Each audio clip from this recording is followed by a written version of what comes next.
Assalamualaikum warahmatullahi wabarakatuh. Jumpa lagi bareng gua Hendra Ratska, tentunya di YouTube channel gua Hendra Ratska. Nah, pada kesempatan kali ini masih dalam edisi Let's Go Ngobrol ya. Sedikit berbeda dibandingkan video yang sebelumnya dengan Teh Linda Bokai. Tapi masih mencakup di dunia entertain ya. Di sebelah gua sudah ada seseorang MC, pemain lenong juga, sempat jadi kuli angkat-angkat sound juga. Pokoknya menarik deh, makanya pada kesempatan kali ini gue mau ngobrol banyak tentang cerita dari beliau. Halo Bang Jelay, apa kabar? Kabar baik. Sehat ya Bang Jelay ya? Sehat, alhamdulillah.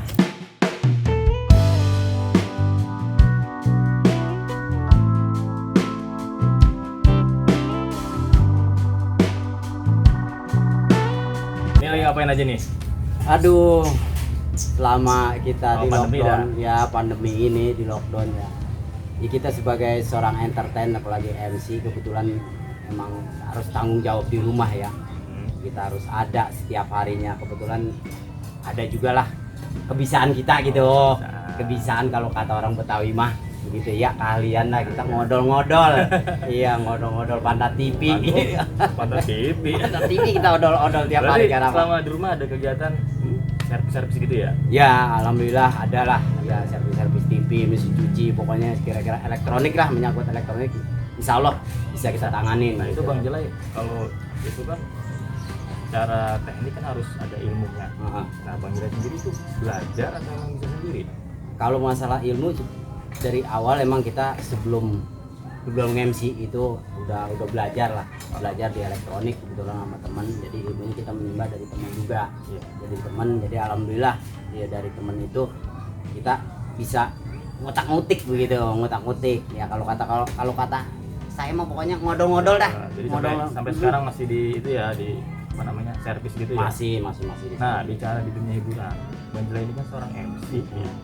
Itu awal cerita mulanya gimana sih bisa jadi seorang MC gitu? Sebenarnya ini mah tanpa terduga sebenarnya. Awalnya kan saya juga ngikutin almarhum Bapak Haji Nirin. Bapak Haji Nirin tuh Lenong ya. Kebetulan di situ juga saya bertemannya dengan anaknya namanya Ucup Nirin. Kalau kata sekarang mah Bang Ocit. Ya. Kebetulan kita karena kagak ada kebiasaan, paling nggak waktu itu cuma manggul-manggul panggung sound system kayak seperti itu awal-awalnya ya. Kebetulan ya mungkin itulah jalan kita, lama-lama kita bisa belajar dari senior akhirnya walaupun kita nggak terjun di jadi pelawak tapi itu jadi MC. Kebetulan waktu itu jadi MC lenong. Nah sekarang jadi MC dangdut gitu. Nah bicara lenong itu kan kesenian Betawi. Pernah nggak sih diangkat sama salah satu TV yang tapi saya kesal lenong? Kayaknya saya pernah lihat Bang Jelay di TV. Kalau masalah di TV sih ada, kita karena kebetulan ngikutnya sama Ucup Nirin waktu itu ya, kita nganter-nganter dia syuting waktu itu awalnya Sintong. Kita jadi tahu bagaimana dunia acting seperti itu, jadi belajar. Pernah juga kita diajak juga walaupun jadi figuran di waktu itu masih di TPI ya. Kita juga pernah main dan juga pernah main di TPRI juga, DPRI juga. Jadi dalam dunia acting juga walaupun sedikit-sedikit kita pernah lah ngalamin seperti itu. Nah bicara pernah mengalami dunia acting lenong ya. Ini sekarang kita lagi mengalami pandemi nih Bang Jelay nih. Apa sih yang dampak paling terbesar yang Bang Jelay alami? Aduh, kalau masalah dampaknya sih ya benar-benar dahsyat dah, terutama di perekonomian ya. Kita kadang-kadang berpikirnya kita aja sebagai seorang MC bisa punya keahlian selain MC juga masih istilah terjangkit dampaknya begitu dahsyat, apalagi rekan-rekan kita teman-teman yang lain istilah seorang musisi, artis ya, seorang sound system yang dia nggak punya keahlian lain, itu kadang-kadang kita merasa sedih di situ. Sedih ya, karena kita aja begini masih dampaknya masih gimana ya, masih terasa banget gitu, apalagi rekan-rekan kita begitu, rekan-rekan kita yang lain. Tapi bagusnya Bang Jelay ada keahlian ya. Ya alhamdulillah sih, walaupun sedikit-sedikit ya, istilah buat sehari-hari mah adalah gitu ya, adalah kita istilah buat makan mah masih ketemu gitu. Ya, tapi anak udah pada gede ya? dalam anak-anak gue sekolah, yang 2 sekolah, yang kebetulan yang 1 udah lulus. Berarti cukup dong dengan anak sekolah, tapi servis kayak sekarang. Kalau dibilang cukup sih cukup. Ya saya bilang tadi cukup kita buat sehari-hari. Tapi kalau buat untuk yang lain ya mungkin kita masih juga kekurangan. Karena kan kalau masalah servisan orang nggak mungkin setiap hari. Setiap hari pasti mungkin ya ada juga lah setiap hari. Tapi nggak selama setiap hari, paling seminggu berapa kali itu ada servisan seperti itu. Nah kembali lagi dari profesi Bang Jelai sebagai MC, ada nggak sih cerita lucu pada saat Bang Jelai nge-MC? Ada nggak sih? Aduh, cerita lucu ya. Cerita apaan ya sebenarnya? Karena kita juga kebetulan saya pribadi itu MC-nya bukan MC formal. Karena kita juga MC lucu lah. Sebenarnya kalau dalam masalah kita apa ya, nge-MC gitu ya. Nge-MC itu kebanyakan cerita lucunya. Lucunya hampir karena kita mengangkat suasana itu yang adem ayem, itu bagaimana suasana itu bisa agak meriah lah seperti itu, dan juga orang mau ikut partisipasi dengan cara kita pribadi gitu, dengan cara kita melawak ataupun kita bercanda-bercanda seperti kita di ngajak apa ya, para tamu undangan untuk ikut partisipasi gimana untuk yang merasakan ya enak. Nah, bicara ke situ berarti kan Bang Jelai ini kan pernah nggak sih ngalamin human error atau kesalahan Bang Jelai sendiri, entah itu ngomong salah, nyebut lagu-lagunya salah atau gimana ya, sih? Kalau kita pasti orang di panggung pasti lah ada merasakan kesalahan seperti itu. Kita juga salah menyebutkan, kadang-kadang menyebutkan namanya seperti itu. Kebanyakan kita punya kesalahan karena kita bukan orang, ibaratnya bukan orang situ asli. Sedangkan kita nge-MC dari jauh, kita salah menyebutkan, kadang-kadang itu salah informasi seperti itu sebenarnya. Ya kadang-kadang juga dalam dunia panggung juga kita juga menghadapi situasi-situasi yang tidak mengenakan sebenarnya, apalagi kita di panggung. Kalau dalam tenda kita masih aman sebenarnya. Nah bicara situasi tidak mengenakan, kalau saya bicara sukanya mungkin di entertain sukanya deh, happy ya. Nah sekarang dukanya deh, pernah ngalamin nggak dukanya selama menjadi MC? Kalau dukanya kalau MC gitu ya, kita ada wilayah-wilayah tertentu yang kita merasakan itu nge-MC itu jadi beban.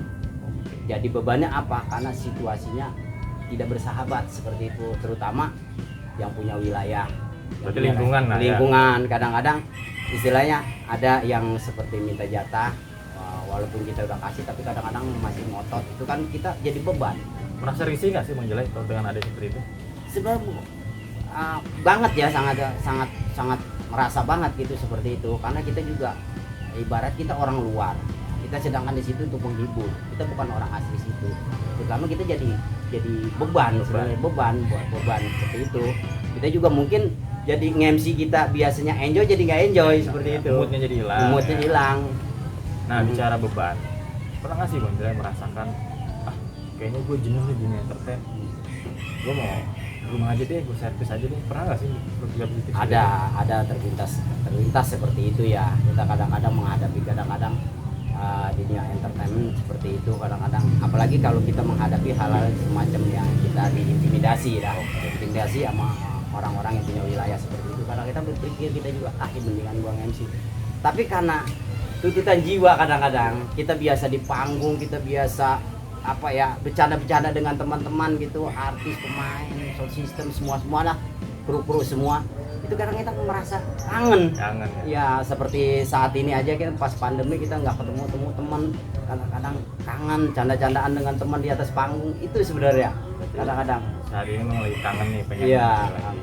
Nah ini agak sensitif nih Bang Jelai.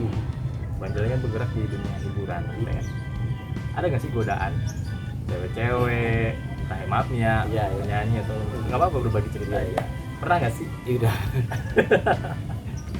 Kalau namanya dunia hiburan kita udah pasti lah. Ya pernah juga merasakan seperti itu. Ya mungkin kalau menurut saya sih, walaupun nggak semua, hampir mungkin 70% ya pastilah.